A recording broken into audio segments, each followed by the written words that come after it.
Chapter 8. The Baptism of Fire. Alex had passed away, but I couldn't mourn. I was stranded here, and in a matter of hours, my meds would wear off and I would be seeing freaky things again. Loeb had unlocked lots of trauma, and as soon as I left, I somehow had blocked it out and tried to forget it. And yet, I returned willingly of my own volition and subjected myself to this fresh hell. Now I wanted to destroy it forever and cleanse myself of this evil. Though I am aware of the crimes I committed, the guilt has only now surfaced. Bradley was overtaken with the shame of the act and could not live with it. Unlike him, running away was my form of suicide. To erase my past, I simply pretended it had happened differently. I lied to myself and to everyone else. Now was the time to confront myself. The house had no more evidence directly linking me to the murders. The passage of time had destroyed any fingerprints or blood. This house stood as a monument to trauma I experienced, and I would not be freed until it was gone. Ergo, I was not destroying the evidence to vindicate myself. The reason I wanted to get rid of the house was to destroy my connection to it. Was I insane for this idea? Very likely. But in my mind, it was the only solution. I wasn't about to take Alex's truck out of here and go back to my life of washed-up contentment. And there was not any gasoline for miles to fill my vehicle enough to escape. With one prosthetic leg, I would be limping only after a few miles, and if the daytime heat didn't kill me, the freezing nights would. We had lots of kerosene in the shed, partly because my dad was intent on making as few trips to town as possible. I took 2 of the 8 5-gallon containers and went into the master bedroom of the house. I soaked the bed, the walls, and the floor with kerosene with 1 entire can, and then went to the attic and poured the other container liberally until the smell made me lightheaded.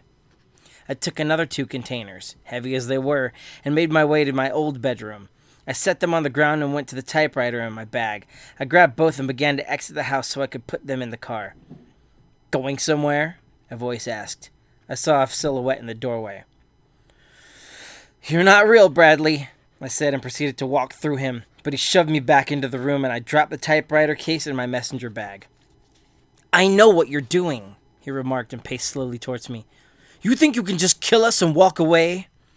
He was joined by the spirits of Amanda, Sarah, Harold, and Loretta, all scowling, all staring without a single blink.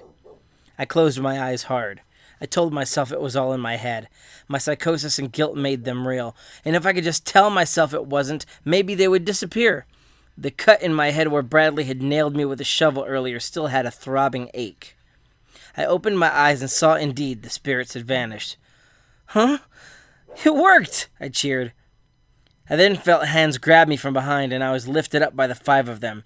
I screamed and thrashed as they tightened their grip on me, and in no time they carried me out of the room and up the stairs leading to the attic. I was thrown inside and the door was latched shut behind me.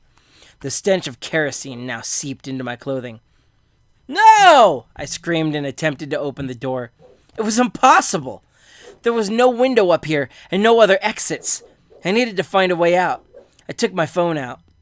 I called my daughter, and as the phone rang, the signal suddenly went to 0. Was all of this actually happening, or was I hallucinating again?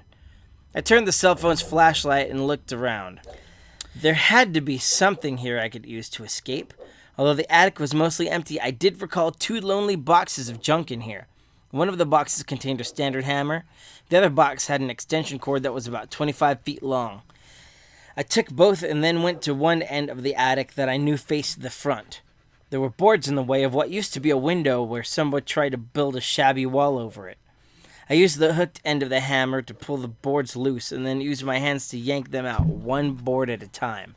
I did this with 3 boards in the way and got to the old window when I turned the hammer around and began smashing the boards over and over.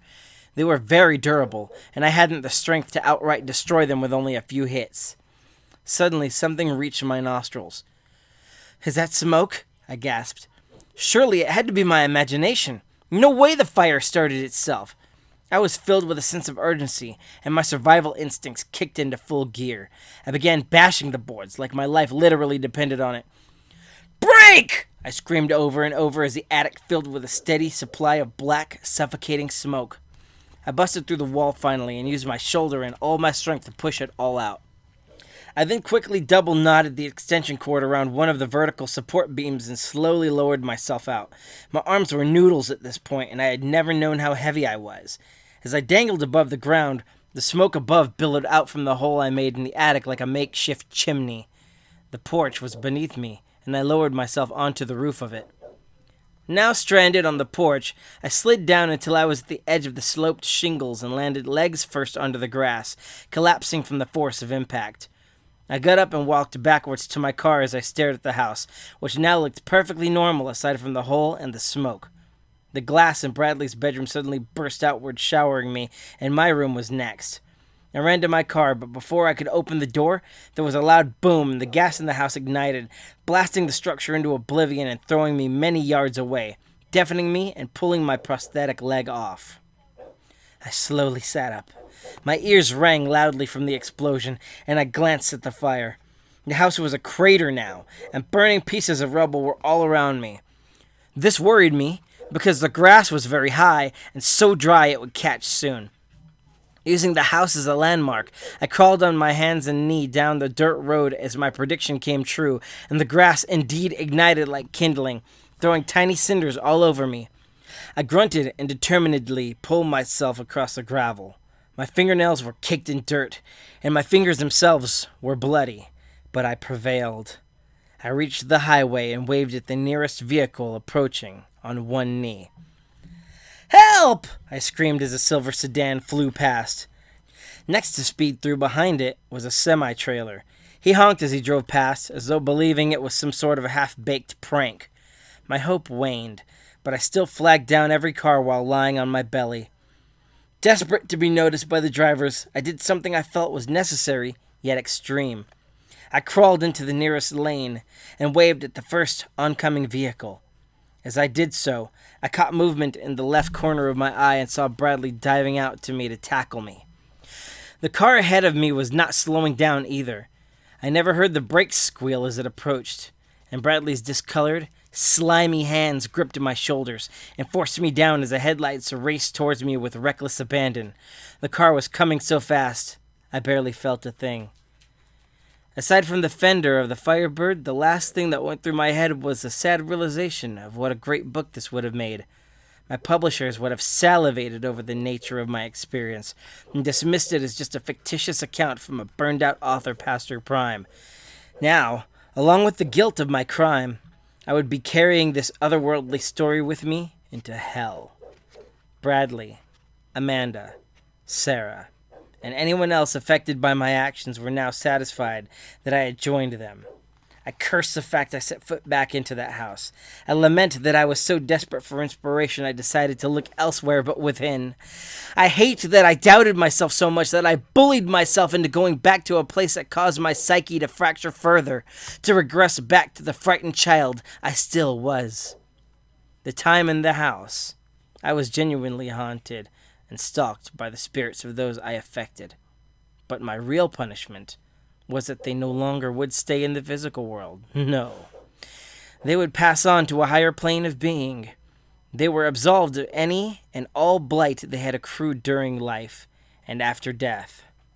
As for me, my true torment had begun. The end. Hey everybody, this is LJ Ruiz, the author of the book and also the narrator. I want to thank you guys for tuning in and hearing this entire experience with me. It has been an honor for me to do this, and I haven't really done a full audiobook before, so any and all criticism and compliments are appreciated, and any feedback you can give me will definitely help in the future. I don't know if I'm going to do more of these, but if I do, then I'd like some suggestions on what you want to hear, whether they're original stories, short stories, or something from other authors. I'd be glad to read it, but just let me know, and my email is in the description below. Ta-ra for now, take care, thank you, and enjoy. Also, you can get this book by going to lulu.com/spotlight/LJRUIZ.